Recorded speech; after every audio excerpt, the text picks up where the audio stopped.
수필이 사라진 시대.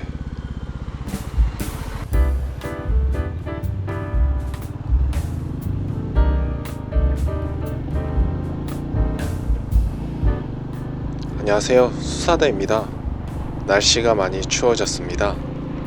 위쪽 지방에는 아마 휴식기에 들어가신 분들이 많으시겠지만 이곳 울산은 아직도 한낮에는 바이크 타기에 크게 무리가 없는 것 같습니다.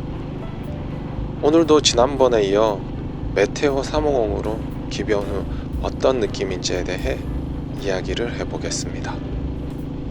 그 전에 새해를 맞아 너무 감사한 소식, 드디어 채널 구독자가 600명이 넘었습니다.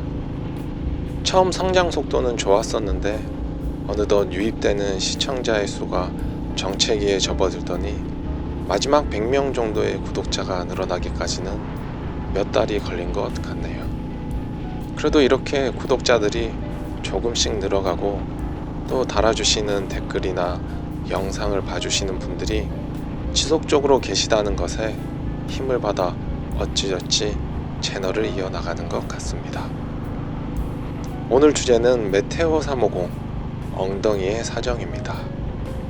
무슨 말인고 하니 시트 포지션이나 서스펜션 등 라이딩의 안락함에 대해서 이야기를 나눠보고자 합니다. 먼저 시트 포지션과 관련해서 이야기를 해보겠습니다. 아무래도 CB650R보다는 좀 더 뒤로 누운 자세에 가까워서 그런지 바람 저항을 더 많이 받는 것 같습니다. R차는 아니지만 그래도 CB650R도 약간은 앞으로 숙이는 자세여서 역풍이 너무 강하게 불 때면 연료통 가까이 붙어서 자세를 숙이고 가는 것이 이상할 정도는 아니었다고 생각합니다.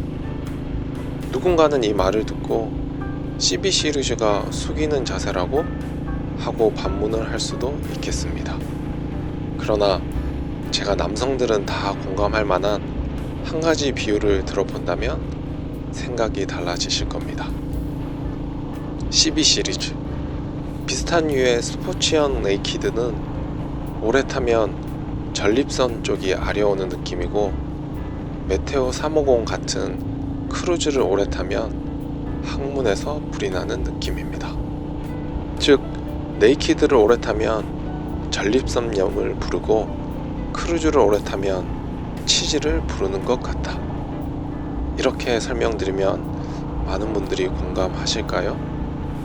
또 다른 예로는 촬영한 영상을 모니터하며 느낀 건데 메테오 350 주행 영상이 마이크에 바람 소리가 더 크게 수음되는 것 같습니다. CB650R을 탈 때는 고프로에 풍절음 방지 커버를 씌워 놓았을 때 고개를 한쪽으로 돌리지 않는 이상 거의 바람 소리가 들리지 않았는데 메테오 350은 그냥 일반적인 주행 상황에서도 풍절음이 훨씬 많이 수음되는 것을 확인할 수 있었습니다. 그리고 이번 라이딩 후 핸들바에 고프로 거치대를 설치했습니다. 그래서 다음 라이딩 때 촬영본을 확인해 보면 자세의 차이를 직접 눈으로 알 수 있을 것 같습니다. 어쨌든 포지션 자체는 좀 더 편안한 느낌이 든다는 것입니다. 손목이나 허리, 무릎 등 라이딩 자세를 유지하기 위해 부하가 집중되는 관절들이 한결 편안한 느낌입니다. 여기에는 알게 모르게 시소 기어도 한몫하는 것 같습니다.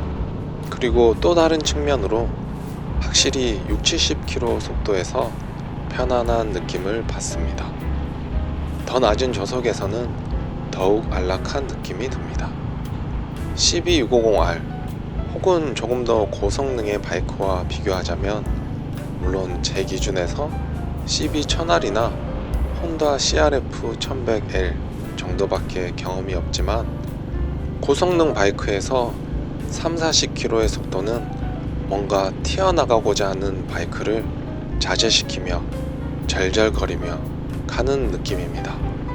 특히 바이크의 무거운 무게 때문에 조향 컨트롤이나 중심 잡기에도 더 힘이 들어가는 것 같습니다.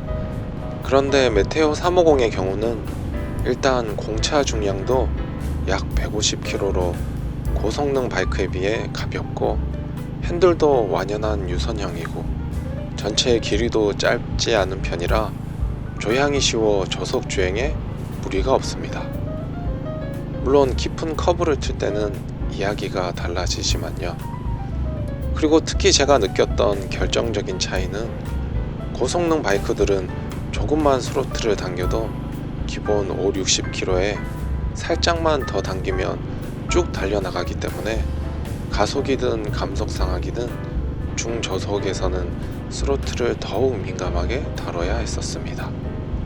그런데 메테오 350은 나름 스로틀을 쭉 당겨도 겨우 6-70km 속도에 다다르기 때문에 낮은 속도 구간에서 스로틀을 컨트롤하기에 훨씬 여유가 있다는 생각이 들었습니다. 이것도 물론 0에서 200km 사이를 주행하시는 분들이 사용하시는 스로틀 유격과 저처럼 0에서 100km 사이를 주행하는 사람들은 같은 바이크라도 기본적으로 2배 정도 차이가 날 테지만요. 참고로 저의 최고속은 대략 80km입니다. 아직까지 한국에서 바이크가 다닐 수 있는 도로 그 허용 속도는 최고 속도가 80km이니까요. 물론 교통 상황에 따라 살짝 오버할 때도 있지만 저는 거의 지키는 편입니다. 다음으로 진짜 서스펜션에 대해서 한번 이야기를 해보겠습니다. 그런데 서스펜션은 솔직히 좋게 받아들이기는 어렵다는 생각입니다. 제가 바이크에 취미를 가지기 전에 나름 자전거를 열심히 탔었습니다. 그 중에 주로 로드바이크와 하드테일 MTB를 탔었는데 메테오 350은 아마 승차감이 좋은 로드사이클보다는 낫지만 서스펜션이 뛰어난 MTB보다는 못하다는 느낌입니다. 체감상 말이죠. 서스펜션에는 당연히 속도와 차체 무게도 작용하니까 종합적인 승차감으로 따지면 그렇게 느껴지는 부분이 있다는 것입니다. 물론 안장의 넓이에서 주는 안락함은 확실히 자전거와 모터바이크는 차이가 나겠지만요.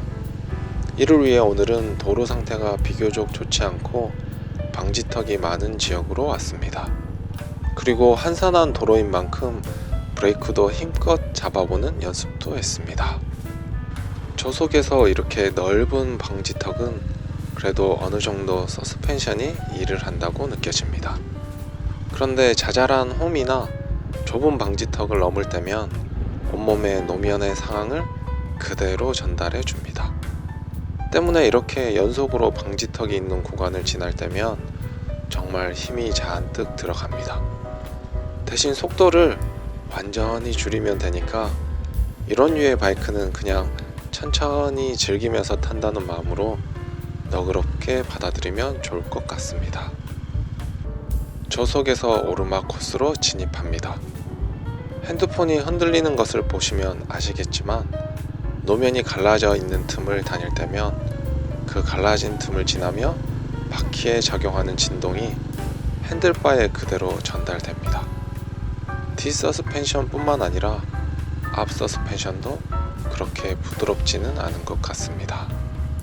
이런 것을 보면 듀얼 퍼포즈가 험지를 다니기 위해 설계된 바이크지만 험지를 가지 않고 일반 공도를 편하게 다니기 위한 목적을 가진 라이더들에게도 인기가 있는 이유를 알 수 있습니다. 곡선이 이어지는 도로입니다. 바이크 자체가 와인딩에 유리한 설계는 아닐 테지만 이건 역시 속도를 조금 줄인다면 무리 없이 다닐 수 있습니다. 따라서 이 바이크는 국도 주행보다는 지방도 주행이 더 적합하고 속도를 즐기는 주행보다는 풍경을 즐기는 주행에 더 적합하다는 것을 알 수 있습니다. 더구나 무엇보다 가격적인 메리트까지 생각한다면 속도를 포기하고 얻은 여유가 더욱 배가 되는 것을 느낄 수 있습니다. 심지어 요즘 전자동 변속기를 장착한 자전거들은 아마 대부분이 이 바이크보다 더 비쌀 테니까요. 가파른 오르막을 오르며 깊은 커브를 틀 때면 바이크가 잘 돌아가지 않는 것을 느낍니다. 그런데 이 부분도 역시 속도의 문제로 해결이 가능합니다. 고성능 네이키드를 탈 때도 고속으로 커브에 진입하면 아무리 바이크를 눕혀도 바깥으로 밀려나는 것은 똑같으니까요. 이제 내리막에 진입하며 엔진 브레이크와 앞뒤 브레이크 이것저것 사용해 봅니다. 꽉 한번 잡아보기도 했습니다. 이것은 역시 지난번에도 말한 것처럼 적은 힘으로도 쉽게 컨트롤 된다는 느낌은 절대 아닙니다. 반면 힘을 더 강하게 주면 그 악력이 그대로 브레이크에 작용되는 느낌이라 한편으로는 더 직관적인 브레이킹이 되는 것도 같습니다. 이 역시 적응의 문제이고 어쨌든 안전한 주행을 위해서는 결국 너무 고속으로 타면 안 되겠다는 생각으로 매듭지어 봅니다. 그리고 제 채널에 슈퍼챗과 멤버십이 시작되었습니다. 유튜브 정책이 바뀌어서 500명부터 후원이 가능하게 되었습니다. 원래는 1000명부터 가능했는데 이제는 광고가 붙는 애드센스만 1000명부터 가능하도록 바뀌었네요. 사이트에서 제공하는 광고 시스템을 세팅하는 과정에서 일단 미리 다 열어봤습니다.